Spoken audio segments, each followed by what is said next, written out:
This channel does not promote any violent, harmful, or illegal activities. All content provided by this channel is meant for an educational purpose only. Top quality और consistent performance के लिए सिर्फ silver pump नाम याद रखना।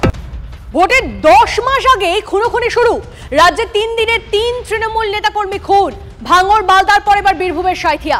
এবার তৃণমূলের অঞ্চল সভাপতি পীযূষ ঘোষকে খুনের অভিযোগ। খুনের নেপথ্যে দলেরই একাংশ, অভিযোগ পরিবারের। দলের তরফে কেউ যোগাযোগ করেনি বলে অভিযোগ। কথা বলবো আমাদের সঙ্গে বিজেপি নেতা সজল ঘোষ এই মুহূর্তে রয়েছেন। সজল বাবু, ভোটের বাকি আনুমানিক ওই 10 মাস, তার আগেই রাজ্যের দিকে দিকে দেখা যাচ্ছে তৃণমূল নেতা খুন হচ্ছে। রাজ্যে 3 দিনে 3 তৃণমূল নেতা কর্মী খুন হয়েছে। কিভাবে দেখছেন সার্বিক বিষয়টাকে? মানে বিরোধীদের বাঁচাতে নয়, এবার তো এটা দেখছি তৃণমূলকে বাঁচাতে পশ্চিমবঙ্গে রাষ্ট্রপতি শাসন জারি করার দাবি জানাতে হবে আমাদের। এভাবে যদি চলতে থাকে তাহলে তো নির্বাচনে ওরা এজেন্ট দিতে পারবে না। ওরা ভোটটা লড়বে কেমন করে? একদল খুন করবে, আরেক দল জেলে যাবে, তাহলে ভোটটা লড়বে কে ওদের হয়ে? হ্যাঁ, পশ্চিমবঙ্গে আইনের শাসন নেই, কোর্ট বলেছিল শাসকের আইন। কি কেমন শাসকের আইন যেখানে প্রতিদিন শাসকই খুন হয়ে যায়? এ রাজ্যে আইনেরও শাসন নেই, শাসকেরও আইন নেই। এখানে সমাজ বিরোধীদের হাতে চলে গেছে আইনটা। এই আইনটা শাসকের নিজের হাতেও ধরে রাখতে পারি।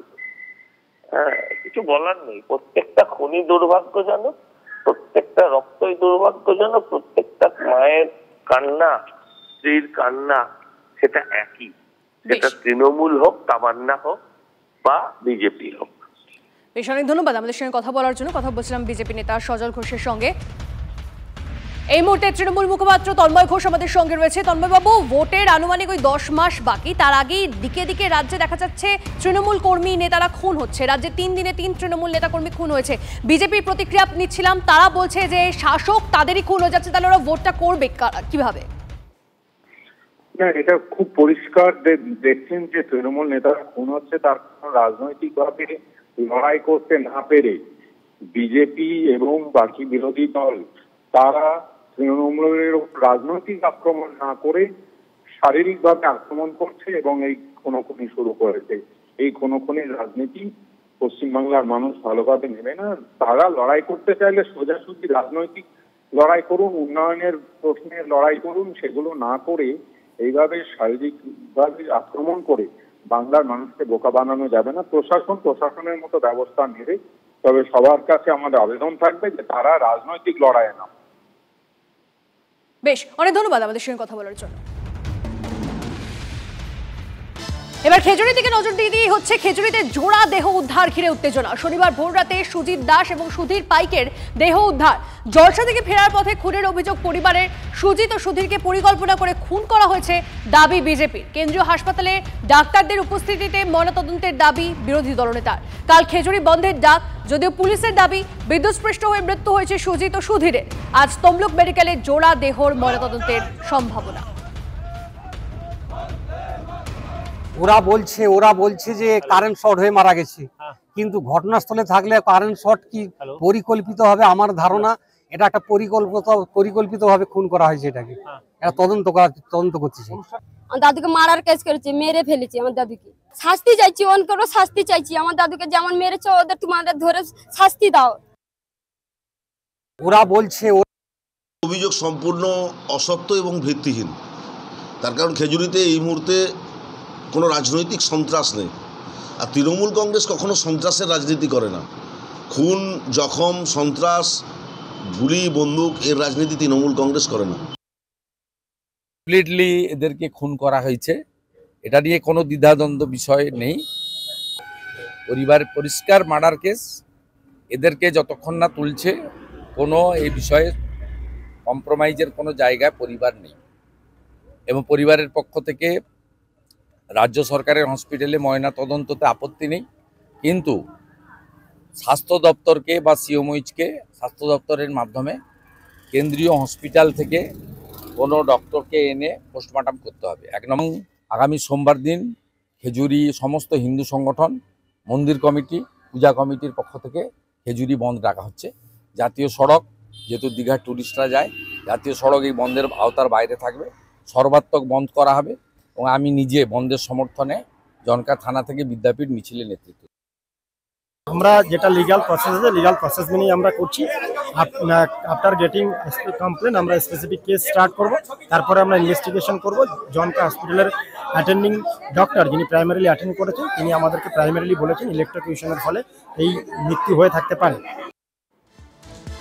মুসলিমদের আয়নার সামনে দাঁড়াতে বলেছিলেন শ্রমিক ভট্টাচার্য, রাজ্য বিজেপির নতুন সভাপতি।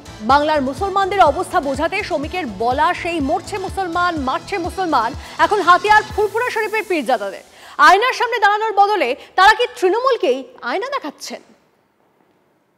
যেকোনো রান্না করতে গেলে তেজপাতা দিয়ে রান্নাটা খুশবু করে নেবে, আর বাকি পাতে আসবে এখন ওটা চুষে ছিপড়ে করে ফেলে দেবে। পশ্চিমবঙ্গে তো তেজপাতার জাত মনে করে। সংখ্যালঘুদের নিয়ে চায়ের কাপ চা খাওয়া হয়ে গেছে, ডাস্টবিনে কাপটা ফেলে দেয়। সংখ্যালঘু তোষণের নামে সংখ্যালঘুদের শোষণ করা হচ্ছে।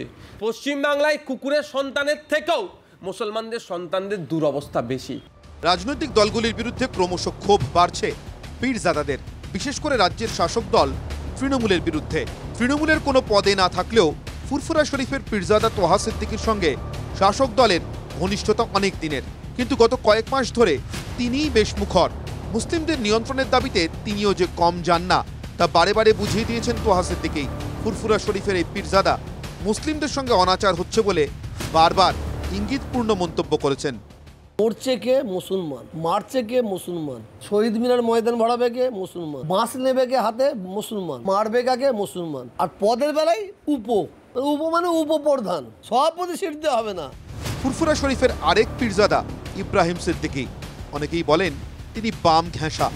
তাঁর দাবি সংখ্যালঘুদের চায়ের কাপ বানিয়ে রেখেছে তৃণমূল সরকার। আজকে সংখ্যালঘুরা মার খেচ্ছে কি হিসেবে সংখ্যালঘু বুঝতে পারছে। এই সরকার আসার পর সংখ্যালঘুদের কিছুই তো হয় না, কেবলমাত্র চায়ের কাপ ব্যবহার ছাড়া আর অন্য কিছু নেই, এরা কিছু পাবে না। তৃণমূলকে বিঁধেছেন ফুরফুরা শরীফের আরেক পীরজাদা তথা আইএসএফের বিধায়ক নওশাদ সিদ্দিকী। আমি বলছি ছাগলের তৃতীয় সন্তানের জায়গাতেও রাখেনি সংখ্যালঘুদের। কুকুরের সন্তানের জন্য মিড ডে মিলের অ্যারেঞ্জ করতে বললেও মুসলমানদের সন্তানদের জন্য দীর্ঘদিনে যেটা দাবি, তাদের যারা পড়াশোনা করছে আনএডেড মাদ্রাসাতে, তাদের মিড ডে মিলের ব্যবস্থা করার কোনো ব্যবস্থা হচ্ছে না।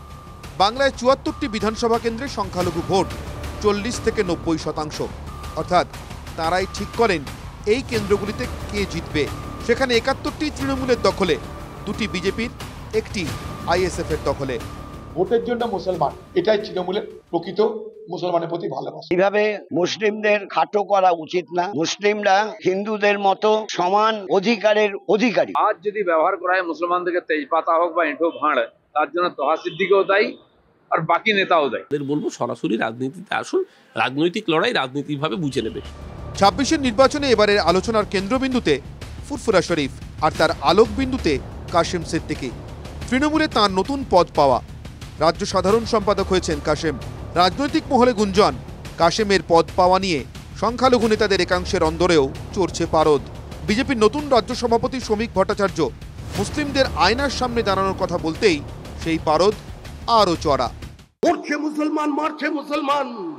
শ্রমিকের বক্তব্য হাতিয়ার করে পীরজাদারা যেভাবে হুঙ্কার হুঁশিয়ারি দিচ্ছেন, তা কি সংখ্যালঘু ভোট এদিক ওদিক হওয়ার ইঙ্গিত? Bureau report, TV9 Bangla.